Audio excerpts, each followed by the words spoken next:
Perhatikan Bapak Esra Soru ini lama-lama pengajarannya makin ngawur. Mohon maaf, kacau. Ini saya kesel. Serius teman-teman, jujur saya kesel mendengarkan ajaran Bapak Esra Soru ini. Ya, jadi dia bilang lama-lama dia kesal karena ajaran saya kacau. Ya, tidak hormat lagi kepada Tuhan. Saya kira itu kan asumsi yang lahir dari kebotolan dia saja. Makanya sampai kesal. Dia tidak cukup paham Alkitab, tidak mengerti Alkitab, mendengar apa yang saya katakan, lalu menuduh kacau balau, tidak hormat pada Tuhan, lalu kesal. Sebenarnya, apa yang menyebabkan kamu kesal? Yang menyebabkan kamu kesal ya karena kebotolanmu sendiri. Bagaimana supaya kamu tidak kesal? Ya, berhenti botol, bodoh dan tolol. Tapi saya terus berjalannya waktu. Sebenarnya tujuan saya satu itu ya, mengislamkan pendeta ya, sama peristiwa pembakaran gereja GPB Kampung Lio Depok. Bapak pernah terlibat di situ? Iya, ada 3 gereja saya bakar. Kenapa harus dibakar, Pak? Kan gini, ceritanya ingin mengislamkan pendeta itu. Karena pendeta ingin saya islamkan nggak berhasil. Saya punya ide dalam benang pikiran saya kan, kalau seandainya ini gereja dibakar, mungkin pendetanya akan menyerahkan diri masuk Islam. Tapi ternyata tidak ada yang menyerahkan diri. Justru setiap gereja yang saya bakar, mereka saya survei. Itu mereka pada nyanyi-nyanyi di gereja yang dibakar. Sampai saya berkata nih orang Kristen, maaf kata ya, ini orang Kristen edan kali ya. Kok gereja dibakar kok malah nyanyi-nyanyi? Ternyata di balik pujian itu mungkin ada kuasa Tuhan. Mungkin mereka berdoa, Tuhan, kau jamah hati orang yang membakar gereja. Dan ini salah satu korban doa. Saya katakan, saya tuh nggak ada niat jadi pendeta, betul. Nggak ada tujuan saya jadi hamba Tuhan. Nggak ada niat saya. Karena saya cita dari kecil orang sudah dibesarkan di keluarga muslim, sholat 5 waktu saya lakukan, puasa di bulan suci Ramadan saya kerjakan, dan sholat-sholat lainnya saya kerjakan, itu nggak ada niat saya untuk menjadi seorang hamba Tuhan. Tapi karena firman Tuhan sendiri berkata, bukan kamu yang memilih aku, tetapi aku yang memilih kamu.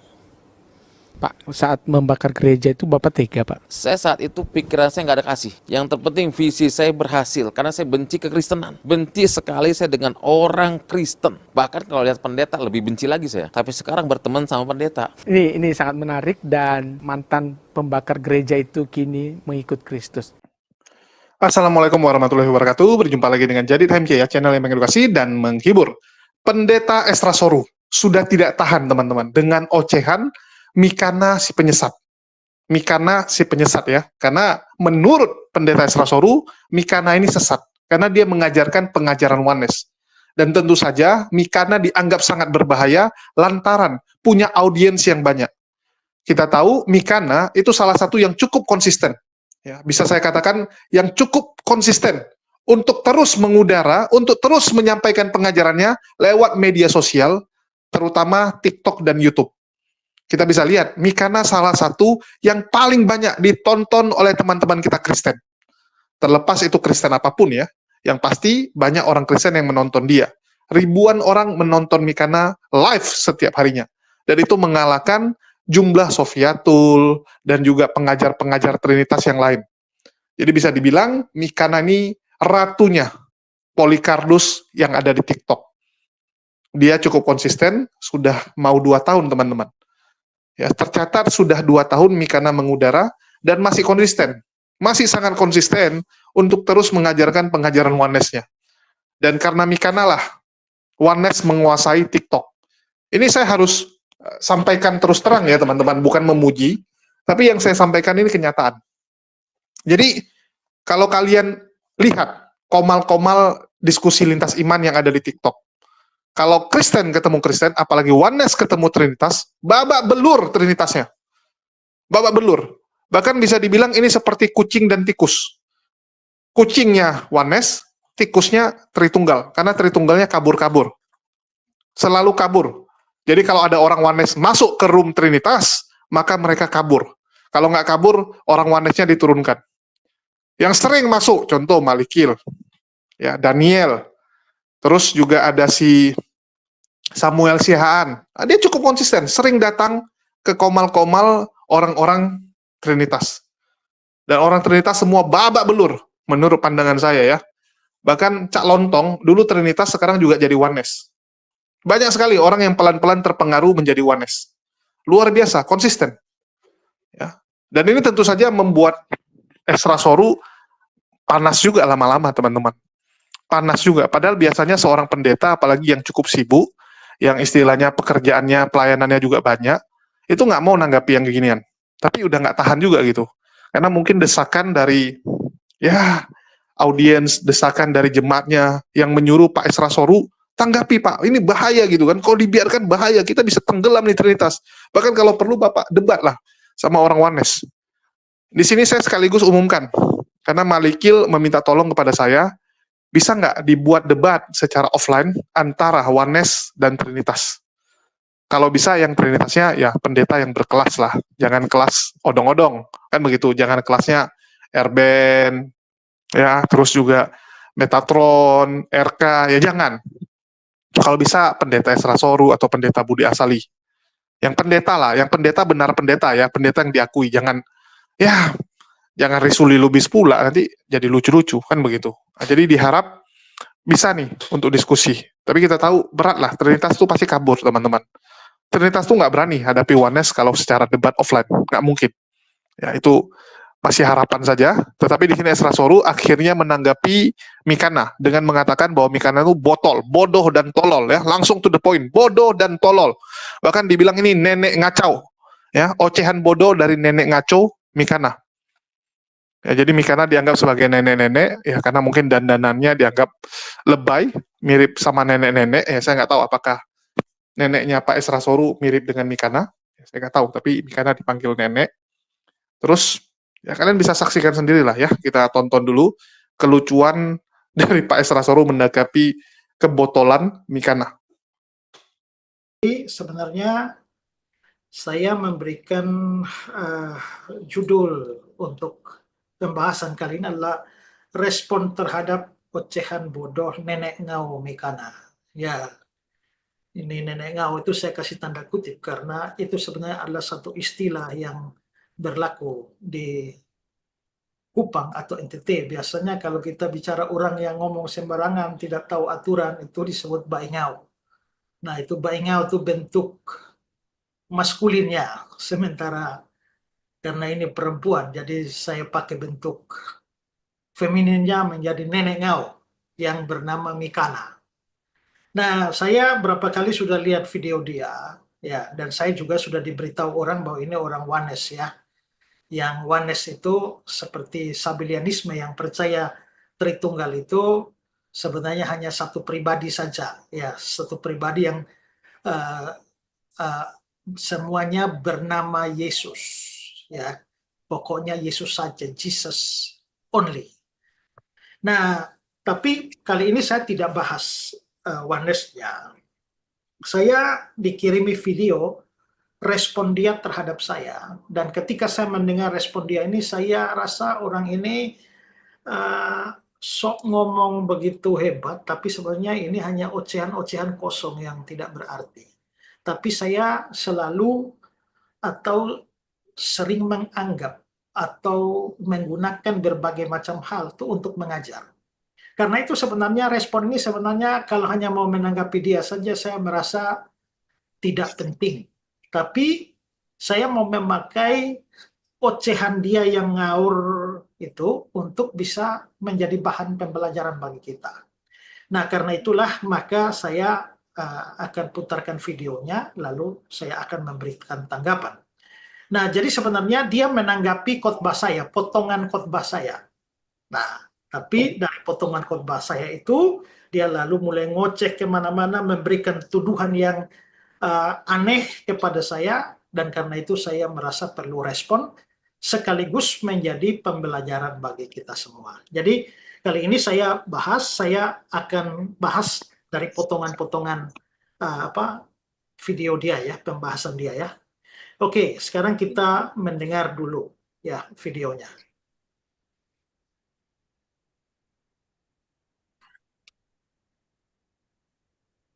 Yesus itu Latin, dari Yunaninya Iesus, ya. Itu dalam bahasa Ibrani-nya Yosua, ya. Jadi Yosua itu sama dengan Yesus. Ada orang pernah tanya, Pak, kalau anak saya lahir 25 Desember, bolehkah saya beri nama dia Yesus? Boleh. Kalau Yosua boleh, ya Yesus juga boleh, karena Yesus itu sama dengan Yosua. Jadi kalau mau kasih nama Yesus boleh, tapi jangan kasih nama Yesus Kristus. Karena besok kalau dia maling ayam, lalu muncul berita di koran, Yesus Kristus ditangkap karena maling ayam, nah itu repot ya.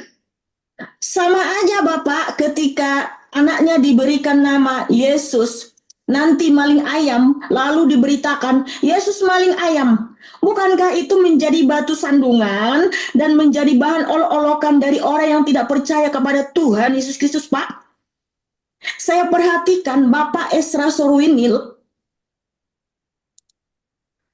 Ya, jadi saudara lihat bahwa sebenarnya saya waktu itu berkhotbah ya tentang arti dari nama Yesus. Nah, Yesus itu adalah kalau kita sebut Yesus itu kan bahasa Latin. Dari Yunaninya Iesus. Ya, Iesus itu nama yang setara dengan bahasa Ibrani itu Yosua atau Yesus. Yosua, Yehosua, Yosua. Nah, lalu saya berkata bahwa ada orang bertanya, bolehkah kasih nama anaknya Yesus? Saya bilang boleh. Kalau dikasih nama Yosua boleh, kenapa Yesus tidak boleh? Asal jangan Yesus Kristus. Ya, nanti kalau dia maling ayam, muncul berita Yesus Kristus maling ayam, nah itu jadi repot. Nah, tapi rupanya Mikana ini merasa bahwa bahkan memberikan nama anak Yesus pun tidak boleh. Nah, lalu dia bilang bahwa toh sama saja, bahwa kalau kasih nama Yesus terus Yesusnya maling ayam ya sama saja. Saudara, tidak sama. Kenapa? Karena Yesus itu tidak selalu berarti Kristus. Ya, Yesus itu nama diri, personal name. Sementara Kristus itu adalah jabatan. Dari bahasa Ibrani Masiah, dikasih kata sandang Hamasiah, Sang Mesias. Yang dalam Yunaninya Kristos. Dalam Latinnya Kristus. Kita menyebut Yesus Kristus. Jadi Yesus itu tidak identik dengan Kristus. Maka ada Yesus yang Kristus, ada Yesus yang bukan Kristus. Ya. Ada Yesus yang Kristus, saya ulang, dan ada Yesus yang bukan Kristus. Nah, Tuhan kita itu adalah Yesus yang Kristus, atau Yesus yang disebut Kristus. Sementara itu ada Yesus yang bukan Kristus. Ingatlah, orang Yahudi kan percaya bahwa yang mereka tuduhkan itu namanya kan Yesus. Tapi mereka tidak diakui dia Kristus. Dia Yesus, tapi bukan Kristus. Mereka sementara menantikan Kristus yang menurut mereka bukan Yesus. Berarti Yesus itu tidak identik dengan Kristus. Karena itu ada banyak orang nama Yesus, tapi bukan Kristus. Nah, karena itulah saya bilang bahwa kalau hanya memberikan nama anak Yesus, itu bisa. Karena Yesus itu sebenarnya nama manusia. Waktu Sang Firman atau anak Allah jelma jadi manusia, dia memilih nama manusia, atau kepadanya malaikat memilihkan nama manusia Yesus. Karena itulah maka selain Yesus Tuhan kita, itu juga ada orang lain nama Yesus. Ada manusia nama Yesus. Nah, sekarang saya tunjukkan misalnya Matius 27 ayat 16. Matius 27 ayat yang ke-16.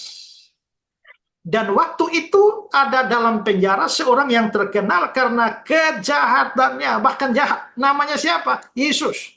Yesus Barabas. Ya. Barabas ini bar, anak dari, ben bahasa Ibrani-nya, bin dalam bahasa Arabnya. Ya. Aba, anak bapa. Tapi namanya Yesus. Berarti ini kan manusia ini bukan Tuhan. Jadi ada manusia yang bisa nama Yesus, bahkan dia penjahat. Lalu di Kolose pasal 4, ayat 10-11 itu ya. Kolose pasal 4, ayat 10. Salam kepada kamu dari Aristarkus, temanku sepenjara, dari Markus, kemenakan Barnabas, dan seterusnya. Dan dari Yesus yang dinamai Justus. Dari Yesus. Yang dinamai Yesus ini Yesus juga ini. Berarti dari dalam Alkitab saja kita bisa lihat bahwa memang ada manusia yang namanya Yesus. Nah kalau begitu sekarang pertanyaannya, apakah si Mikana itu mau salahkan Alkitab itu karena ada nama Yesus? Yang bukan Tuhan kita. Yang satu penjahat, yang satu orang percaya. Ya, kalau di situ orang bisa kasih nama Yesus, Barabas, Yesus, Justus, ya, kenapa kita tidak bisa kasih anak nama Yesus? Itu bukan sebuah penghinaan, ya. Jadi orang ini nih baca Alkitab, saya selalu bilang main kurang jauh, tapi mulutnya lebih cepat dari otaknya, dari pengetahuannya, ya. Sehingga akhirnya lupa bahwa yang dia bicarakan itu justru melawan apa yang ada di Alkitab. Kita tidak bilang bahwa anak wajib kasih nama Yesus. Tapi kalau orang mau kasih nama Yesus, ya boleh aja. Di dalam Alkitab ada selain Tuhan ada orang nama Yesus kok. Itulah sebabnya juga, maka di mana-mana di Timor Leste sana ada banyak orang nama Yesus. Di Portugal sana ada banyak orang nama Yesus. Ya, pemain bola namanya Jesus Navas. Siapa lagi? Ya, ada petinju namanya Franciscus de Jesus. Jadi nama Yesus itu nama yang biasa. Ya, nama manusia, nama di dunia ini. Kita makanya saya bilang jangan kasih nama Yesus Kristus karena itu maknanya lain. Karena kalau sudah Yesus Kristus itu sudah berkaitan dengan Tuhan kita. Tapi kalau nama Yesus saja itu nama biasa. Ya, nama di dunia ini nama manusia. Jadi orang ini tidak paham. Kenapa tidak boleh kasih nama Kristus? Karena Kristus itu berarti yang diurapi. Nah, di dalam Alkitab Perjanjian Lama orang yang diurapi itu disebut Kristus. Makanya Daud diurapi, Daud itu Kristus. Salomo diurapi, Salomo Kristus. Para imam diurapi, para imam juga adalah Kristus. Jadi ada banyak Kristus, ada banyak Mesias. Tapi nanti pada zaman pembuangan, maka muncullah berita seperti dari dalam kitab Daniel bahwa akan muncul seorang Kristus, seorang Mesias. Maka itu menjadi mengerucut kepada satu orang. Maka orang Yahudi menanti seorang Mesias. Dan seorang Mesias itulah yang menurut kita orang Kristen yang bernama Yesus dari Nazaret. Tapi ada banyak Yesus. Maka Yesus-Yesus yang lain bukan Kristus. Maka Yesus tidak identik dengan Kristus. Maka memberi nama anak Yesus boleh, tapi jangan Yesus Kristus. Karena Yesus Kristus itu identik dengan pemuda dari Nazaret yang adalah manusia jelmaan Allah itu. Ya, nah itu yang tidak dipahami orang ini. Oke, sekarang lanjut. Perhatikan Bapak Esra Soru ini lama-lama pengajarannya makin ngawur. Mohon maaf, kacau. Ini saya kesel. Serius teman-teman, jujur saya kesel mendengarkan ajaran Bapak Esra Soru ini. Ya, jadi dia bilang lama-lama dia kesal karena ajaran saya kacau. Ya, tidak hormat lagi kepada Tuhan. Saya kira itu kan asumsi yang lahir dari kebotolan dia saja. Makanya sampai kesal. Dia tidak cukup paham Alkitab, tidak mengerti Alkitab, mendengar apa yang saya katakan, lalu menuduh kacau balau, tidak hormat pada Tuhan, lalu kesal. Sebenarnya, apa yang menyebabkan kamu kesal? Yang menyebabkan kamu kesal ya karena kebotolanmu sendiri. Bagaimana supaya kamu tidak kesal? Ya, berhenti botol, bodoh dan tolol. Ya, bagaimana caranya? Belajar dengan baik. Kalau belajar dengan baik, tidak bodoh, tidak tolol, maka mendengar apa yang saya katakan dari Alkitab, itu tidak menjadi kesal lagi. Ya, oke, sekarang lanjut. Kita kuliti satu persatu ya, kalimat demi kalimat dia. Tidak ada lagi hormatnya kepada nama yang Maha Kudus, Yeshua HaMasyiah, Yesus Kristus. Nggak ada hormatnya sama sekali. Kemarin juga saya dengarkan bahwa Bapak ini mengajarkan Tuhan Yesus Kristus itu adalah Lucifer. Oh, apakah makin kacau ajaran Bapak ini? Ya, oke, dia mendengarkan bahwa saya mengajarkan Tuhan Yesus Kristus itu adalah Lucifer. Nah, dia lalu anggap ini kacau. Kenapa? Ya karena pasti pikirannya tuh Lucifer itu adalah setan atau iblis. Karena Lucifer adalah iblis, maka begitu saya bilang Yesus itu Lucifer, Kagetlah. Oh, ini berarti saya menyamakan Tuhan dengan iblis atau dengan setan, lalu ini adalah sikap tidak hormat, ajaran kacau. Nah, jadi saudara, saya beritahu ya, bahwa memang 99,9% orang Kristen termasuk banyak pendeta menganggap Lucifer itu setan. Ya. Tapi coba, di mana ada ayat di Alkitab bahwa Lucifer itu adalah iblis atau setan? Tidak ada. Satu pun tidak ada. Terus dari mana orang biasa anggap bahwa Lucifer itu adalah iblis? Yaitu dari Yesaya 14 ayat yang ke-12. Oke, kita lihat ya. Yesaya pasal 14.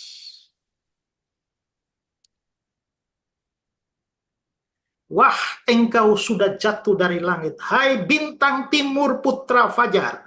Engkau sudah dipecahkan dan jatuh ke bumi, hai yang mengalahkan bangsa-bangsa. Dari sini, hai bintang timur putra fajar. Nah, bintang timur ini dalam bahasa Ibrani-nya itu fosforos. Lalu saudara, di dalam beberapa terjemahan Alkitab, saya kasih contoh misalnya King James saja.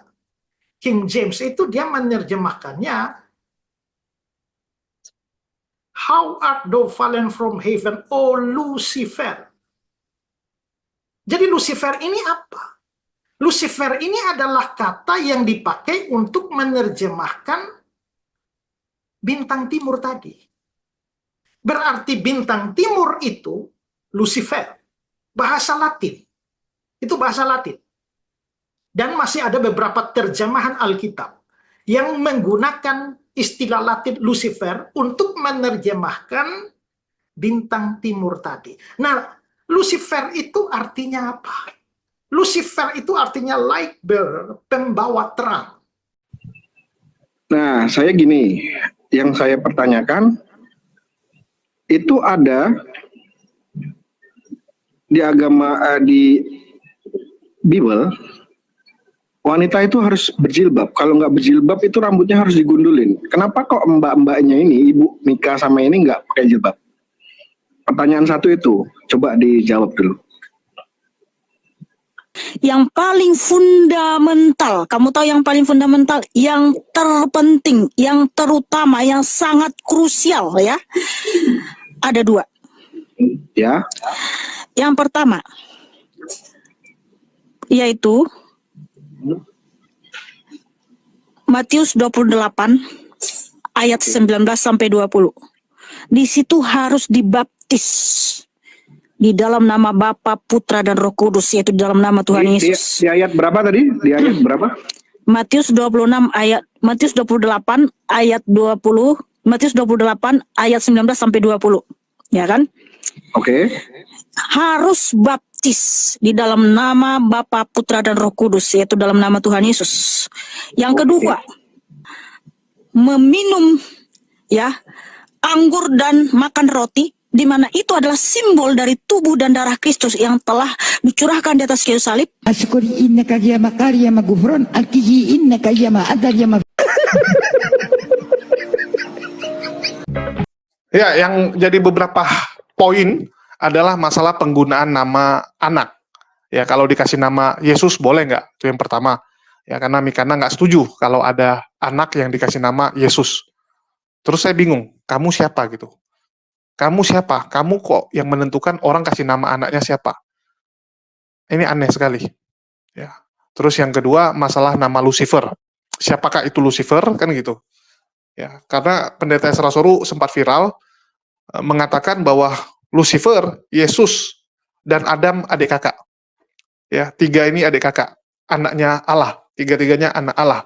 Itu viral, dan tentu saja langsung dihujat Ezra Soru habis-habisan. Oke, itu kita akan tanggapi, tapi sebelumnya kita bahas dulu ya masalah nama.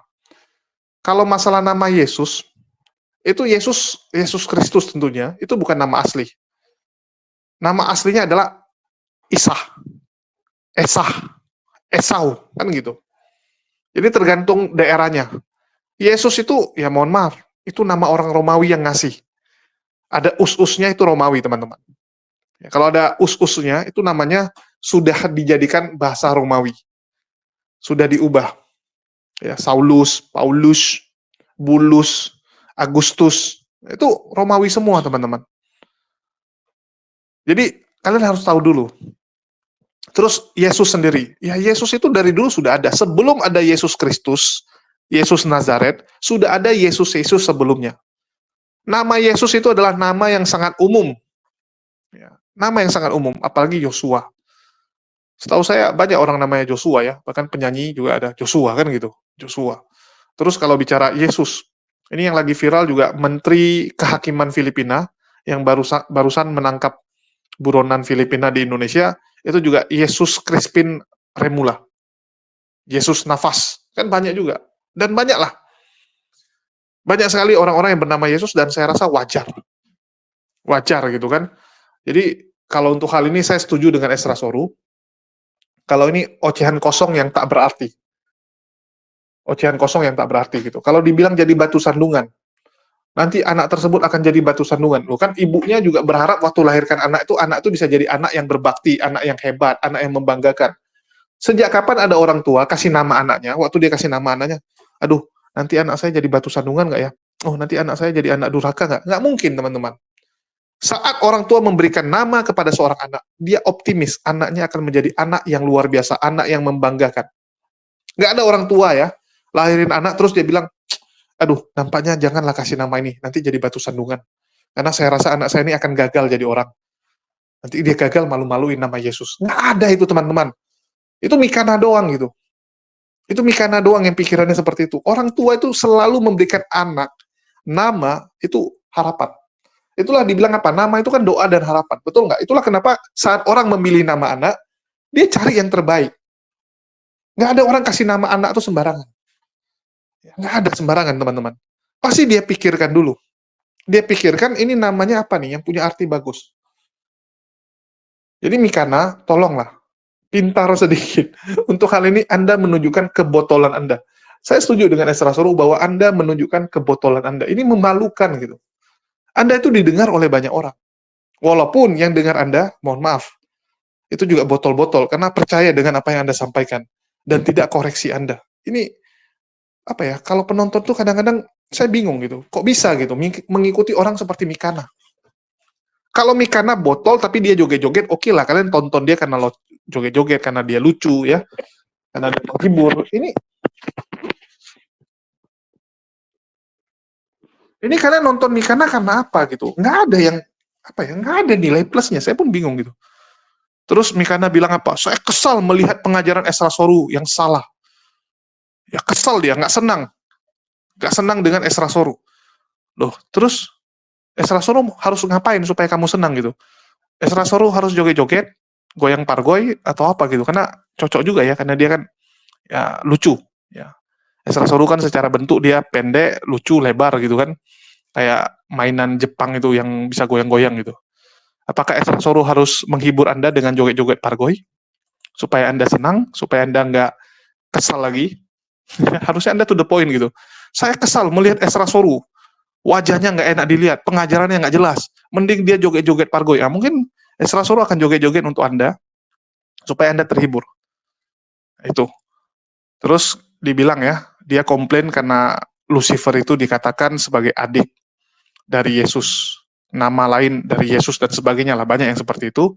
Dan di sini Esra Soru bilang apa? 99% orang Kristen itu nggak ngerti apapun mengenai Lucifer. 99% orang Kristen percaya Lucifer itu adalah bosnya setan. Adalah bosnya setan. Kenapa? Ya karena mereka termakan film, Pak. Di sini saya katakan karena mereka korban film. Korban komik. Karena selama ini kalau kita baca komik, ya kita baca cerita-cerita, kita nonton film, Lucifer itu setan, Pak. Silahkan dicek. Banyak film tentang Lucifer. Bahkan di anime, ya, anime, di komik, Lucifer itu setan, bosnya setan, kan gitu. Jadi ini mereka nih korban framing. Korban framing dan memang masyarakat kita tuh gampang untuk termakan berita-berita seperti itu. Contohnya apa? Contohnya bagaimana orang termakan omongan bahwa Islam agama yang kejam, agama teroris. Itu kan framing juga. Ya sama dengan ini. Jadi kalian lihat sendiri kan, hasil dari framing itu seperti apa. Ini bahayanya framing-framingan itu. Lucifer itu pembawa terang. Bagi sebagian orang, Lucifer itu Yesus. Yes, Yesus itulah Lucifer. Ya. Tapi masalahnya ada film-film yang membolak-balikkan data. Saya nggak tahu ya, memang sengaja atau memang ada konspirasi gitu, sehingga nama Yesus itu diplesetkan, terus Lucifer juga diplesetkan jadi setan gitu kan. Lucu gitu. Dan memang 99% orang Kristen nggak ngerti. Kenapa nggak ngerti? Karena nggak diajarkan. Kan dari dulu udah disampaikan di gereja itu yang paling ditekankan apa? Jadi orang baik, ngasih perpuluhan, nggak boleh mencuri berkat Tuhan, nggak boleh pelit. Kan itu aja yang ditekankan. Seperti Mario Teguh. Bahkan orang bilang pendeta itu akan sukses kalau dia jago meniru Mario Teguh. Makin pintar dia ngomong seperti Mario Teguh, makin sukses dia. Karena memang nggak diajarkan pengajaran doktrin. Itulah kenapa saya tambahin di sini. 99% orang Kristen oneness. Kalau disuruh menjelaskan Trinitas. Jemaat awam disuruh jelaskan Trinitas, dia akan jadi oneness. Dia akan seperti Michael Gunawan. Pastor Michael Gunawan. Bayangkan, seorang pendeta yang punya jemaat puluhan ribu, jelasin Trinitas, kacau. Kacau, kan gitu. Elia Miron disuruh jelasin oneness. Sama juga, kacau juga teman-teman. Ini saya belum sempat bahas ya. Karena saya akan bandingkan dengan pernyataan dan juga statement dari orang Kristen sendiri. Ya, tentu saja yang pintar, pendeta-pendeta yang ya S3 teologi, yang menjelaskan tentang pengajaran Mikana itu salah. Mereka akan bilang bahwa kalau Anda menjelaskan Yesus, Bapa, dan Roh Kudus seperti itu salah. Dia menggabungkan bahwa tiga ini nggak bisa terpisah, tiga ini nggak bisa berdiri sendiri. Nah, ini kayak Iluga juga gitu kan. Dia bilang Bapa nggak bisa menciptakan tanpa Yesus. Ya nggak mungkin Bapak bisa melakukan apapun kalau nggak ada firman, nggak ada mulut. Ini kan kacau. Itu sesat juga, itu bidat juga. Trinitas yang bidat. Nah, tapi itu nanti kita akan bahas di lain kesempatan. Ya kita akan istilahnya biarkan orang Kristen yang jelasin, ya biarkan pengajar Kristen yang kasih tahu bahwa Elia Miron itu salah. Karena kalau kita yang ngomong susah, teman-teman. Mohon maaf kalau secara pengetahuan ya saya ngerti. Bahkan ya kalau sama kelas-kelas Elia Miron, Mikana tuh aduh nggak ngerti apa-apa lah. Cuman masalah kalau kita yang ngomong, orang Kristen nggak percaya. Orang Kristen nggak percaya. Jadi mending kita tampilkan orang Kristen lain yang ngomong gitu. Minimal kalian jadi ngerti. Ya, ini contoh nih, kita bilang Mikana botol. Kalian nggak percaya. Ini Esra Soru yang ngomong. Kalian percaya nggak? Ya, udah Esra Soru ini yang ngomong nih. Kalau kalian nggak percaya lagi, ya saya nggak tahu. Mungkin sebagian akan tidak percaya karena terlalu mengagumi Mikana. Tapi saya yakin akan ada yang percaya. 99% orang Kristen menjelaskan Trinitas jadi oneness. 99% orang Kristen pikir Lucifer adalah setan. Itu faktanya. Faktanya. Tapi 99% orang Kristen pikir Lucifer ini setan nampaknya hanya berlaku di Protestan ya. Saya mau kasih tahu Esra Soru. Ini Anda harus ralat juga nih.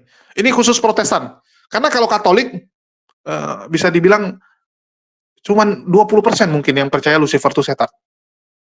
Orang Kristen Katolik yang ikut kelas katekisasi, mereka tahu Lucifer itu bukan nama setan. Bukan bosnya setan.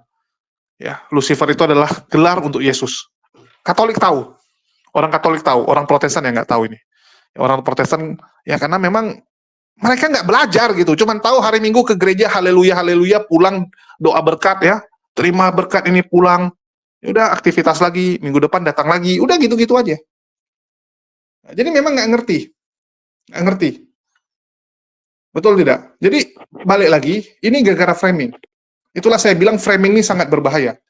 Berkali-kali saya tekankan, penipuan, berita bohong yang terus disebarkan secara terstruktur dan sistematis akan dianggap sebagai pembenaran, akan dianggap sebagai fakta kenyataan.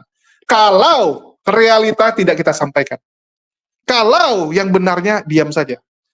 Ini terjadi kenapa? Karena orang Kristen selama ini kan acu tak acu. Udah tahu ada film yang mengatakan Lucifer itu setan. Nggak ada orang Kristen yang komplain. Silakan kalian lihat. Orang Kristen nggak pernah komplain kalau ada pengajaran yang salah di film-film. Mereka biarkan. Kalau di Islam nggak ada. Nggak boleh. Ada yang menyesatkan, kita akan komplain. Kita akan komplain kalau ada orang yang tidak menyampaikan sesuai dengan apa yang ada di Quran, ya dijadikan anime kah, misalnya kisah Nabi dijadikan film atau apa, tapi itu salah, nggak sesuai, umat muslim pasti akan angkat suara. Walaupun konsekuensinya orang akan bilang, wah, dikit-dikit komplain, dikit-dikit komplain. Kita bukan dikit-dikit komplain, tapi kita nggak mau ada penyimpangan. Bahaya gitu. Nggak boleh ada celah yang dibuka, karena satu celah akan membuka celah-celah yang lain. Kenapa kalian pengajarannya membingungkan? Karena kalian membiarkan itu. Ya, membiarkan. Muncul denom ini, udah dibiarin. Nanti denom ini berkembang jadi besar, melahirkan lagi denominasi yang lain. Dibiarkan. Dibiarkan. Nggak boleh, teman-teman. Ya, kita kalau misalnya ada orang buat salah, kita biarkan. Maka dia akan membuat kesalahan-kesalahan yang lebih fatal. Contoh nih, anak dari kecil ya, kamu punya anak kamu tuh mencuri. Dan kamu anggap udahlah kenakalan biasa, biarkan aja.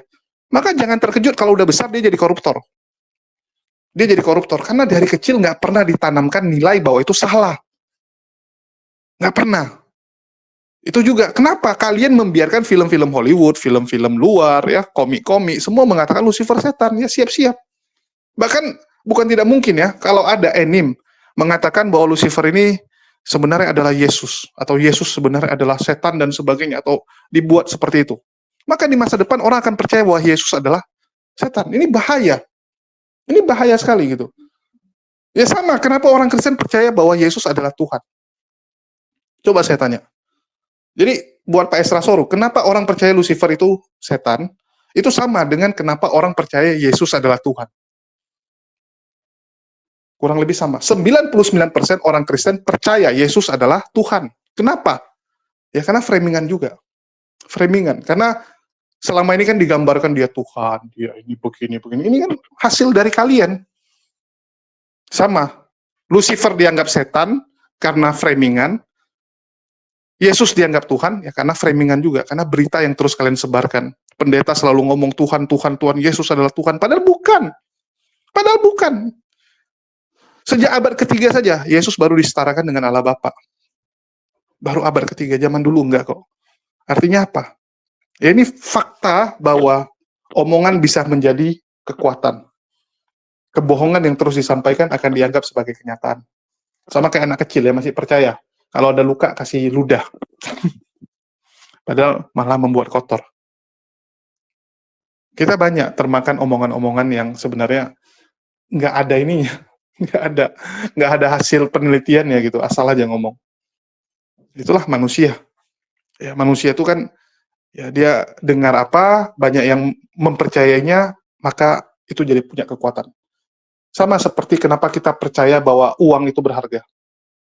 Kenapa uang 100.000 ini ada harganya? Padahal dia cuma kertas biasa. Kenapa? Karena kita percaya, semua orang di Indonesia percaya bahwa ini adalah alat transaksi. Jadi semua itu dibangun dari kepercayaan.